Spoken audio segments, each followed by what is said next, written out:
The night the palace stood still, for the first time we reveal why Ebony was found screaming and a secret trip to the mysterious mountains of Idare. An influential elder has just dropped a bombshell in the middle of the Ife palace, revealing that he caught Ebony in a place no queen should be found alone.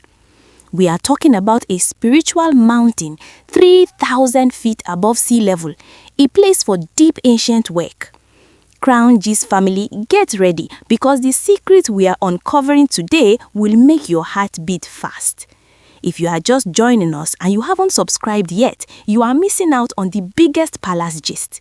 Click that subscribe button right now and turn on your notification bell so you can be the first to know when the palace walls start talking. A short prayer for my Crown G's friends and families. May every secret journey taken by your enemies to pull you down be exposed in the light, and may the hand of protection follow you wherever you go. Amen. We respect the Yoruba culture deeply. Because of this, we use symbolic names for certain sacred places and rituals.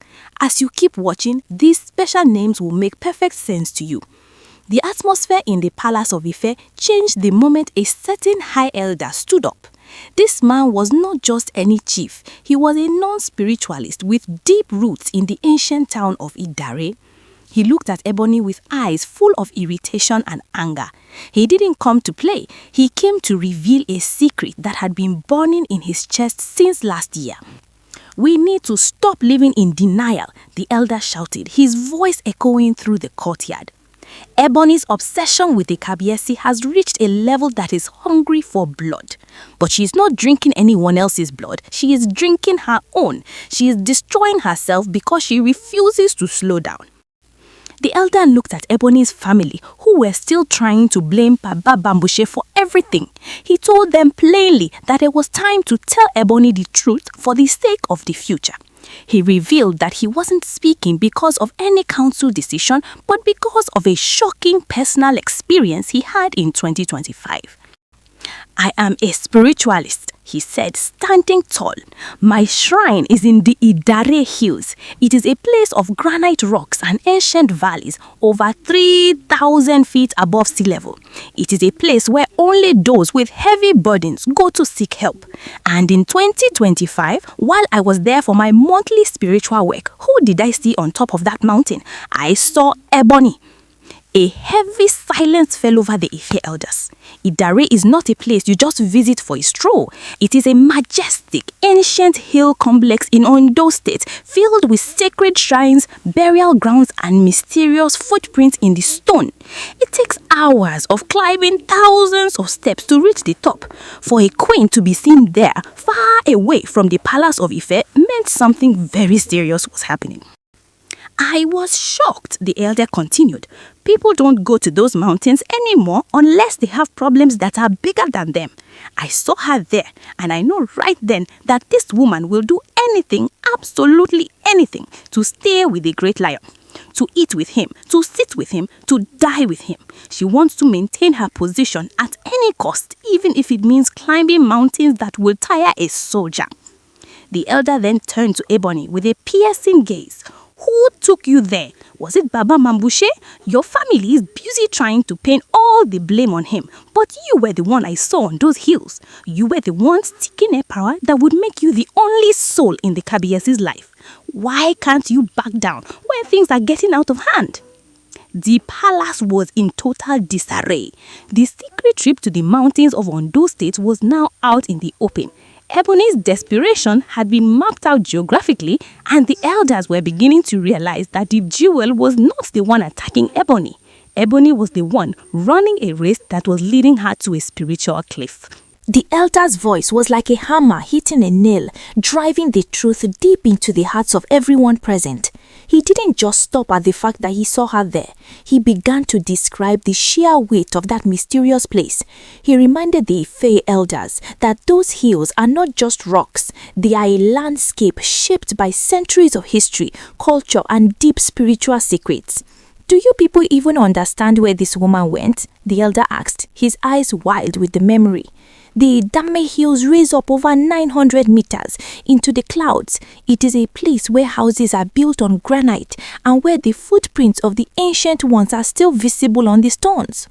For hundreds of years, our people lived on top of those hills to stay safe from enemies and wild animals. It is a holy site, it is a place of power, and that is exactly why Ebony went there. He looked at Ebony's family, who were now sweating and looking for a way to hide their faces.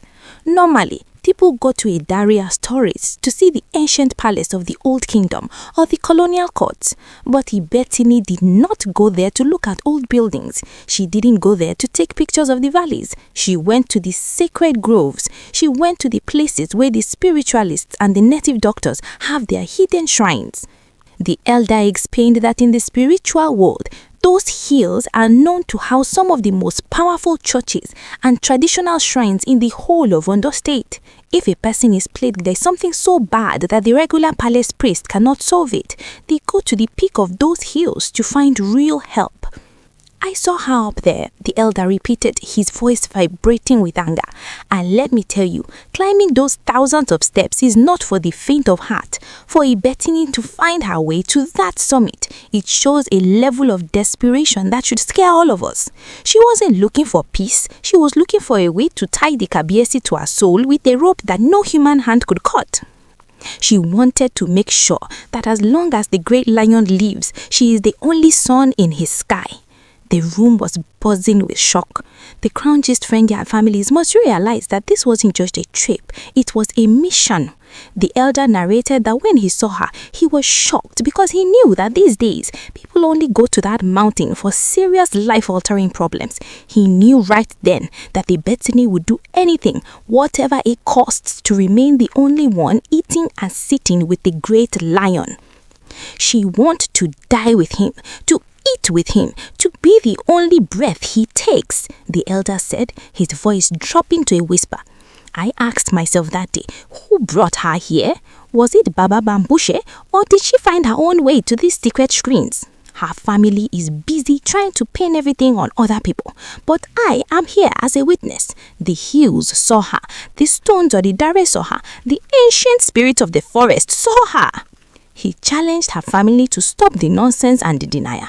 He told them that a wise person knows when things have gone too far and when it is time to back down.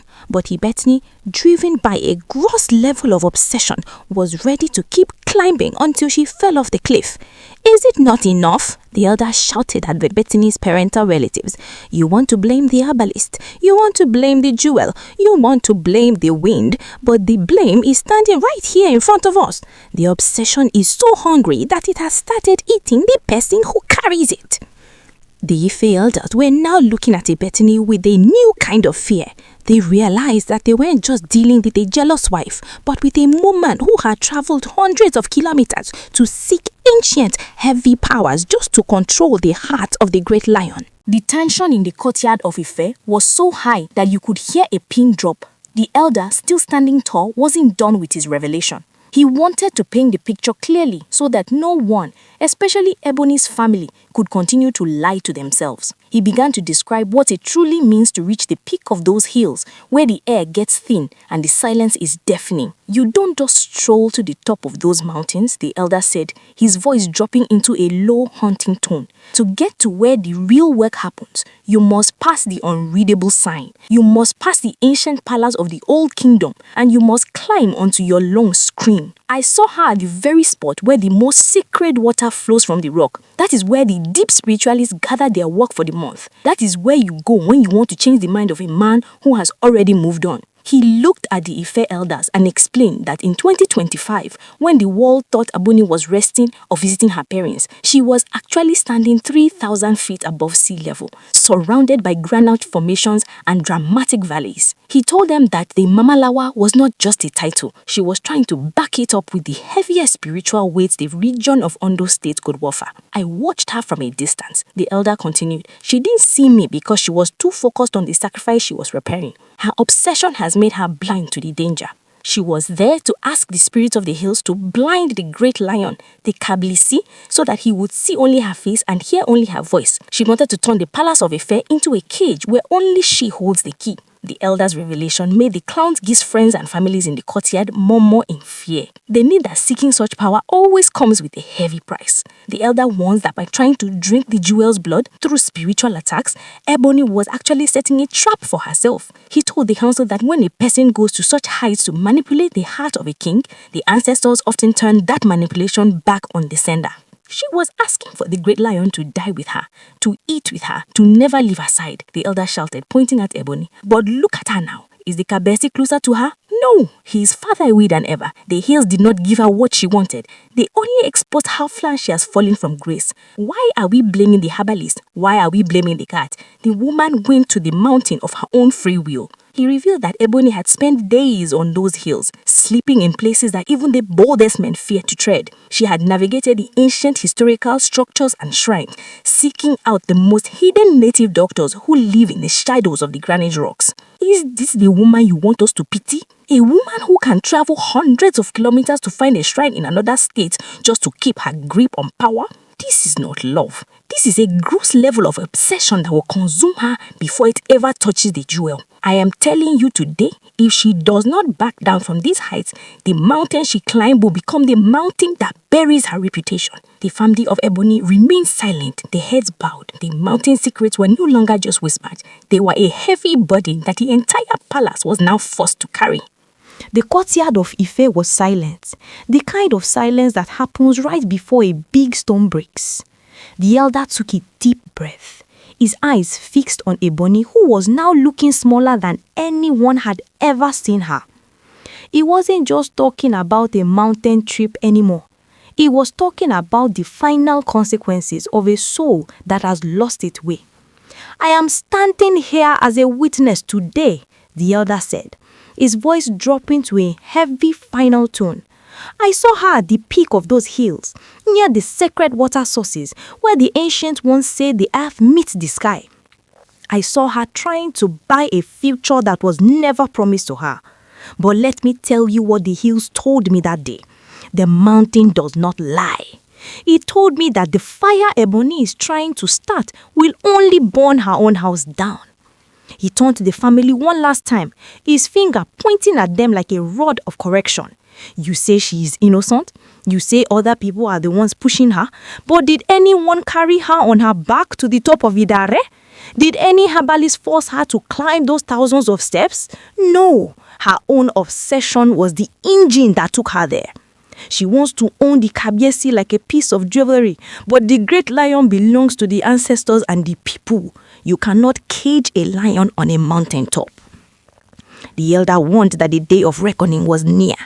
He explained that by seeking such high-level spiritual help from the deep shines of Ondo State, Ebony had stepped into a path where there is no turning back without total repentance. He told the council that the Mama Lawa must realize that her obsession is not love. It is a spiritual hunger that will never be satisfied until it consumes everything she holds dear.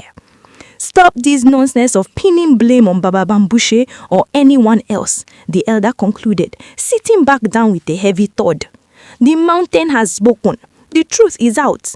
If Ebony does not slow down, she will find that the mountain she climbed to find power will be the same mountain where her glory will stay buried forever. I have said my own. Let the ears that hear listen.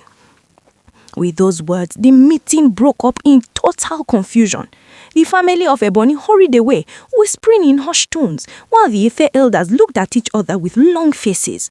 The secret trip to the majestic hills had been exposed, and the palace of Ife will never be the same again. Groundies, friends and families, this is where the drama has reached today. The secrets of the mountain are finally out in the open, and the palace is currently in a state of shock. But before you go, please take note. All the information we have shared in this story is based on reports, rumors, and alleged details making the rounds on social media. None of these claims have been verified as absolute facts, and they should be treated as unverified gist for now. We are simply bringing you the trending stories as they fly across the digital space to keep you informed.